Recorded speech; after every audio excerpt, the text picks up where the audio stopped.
Medūza bija skaista jaunava. Skaista meitene, viņa kalpoja Atēnas templī. Ja, Atēna viņa noliedza jebkuru saikni ar vīrišķo. Viņa nekad nebija precējusies, viņa nekad nebija attiecību, viņa nekad nebija bērnu. Protams, ir citi stāsti, kas stāsta, ka viņa tomēr bija bērni, bet nē. Viņa līdz galam bija jaunava. Un tad parādās Poseidons.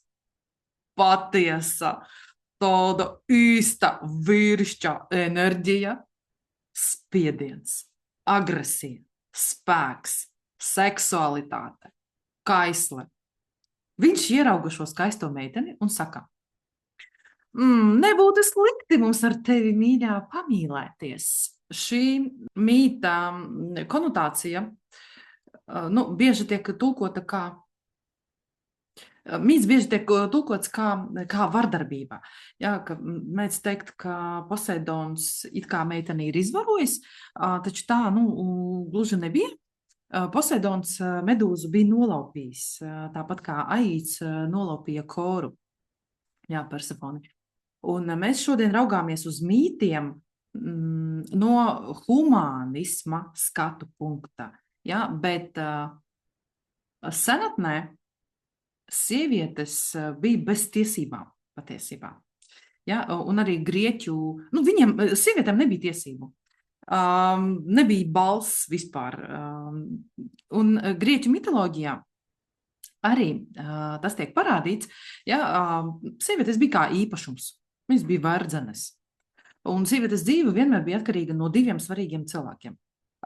Vispirms no tēva un pēc tam no vīra. Ja. Par pašrealizāciju, par dzīves aicinājumu toreiz vispār neviens nerunāja. Ja? Viss bija stingri noteikts pēc likuma.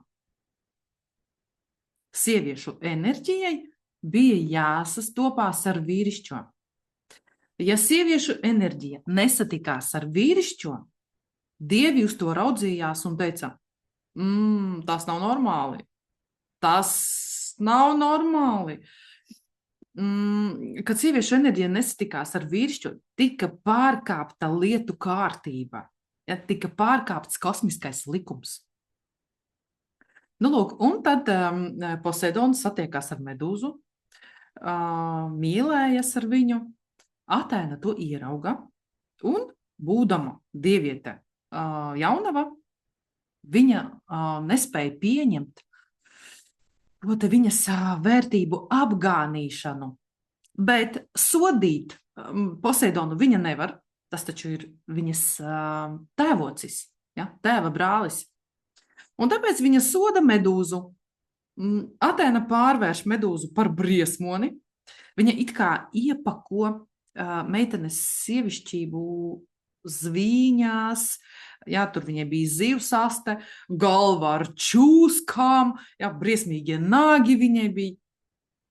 Tas viss, protams, arhetipiski, simboliski. Ja? Taču Medūza jau bija stāvoklī no Poseidona. Un kad Persejs nocirta Medūzai galvu, no Medūzas asins pilieniem, kas nokrita uz zemi.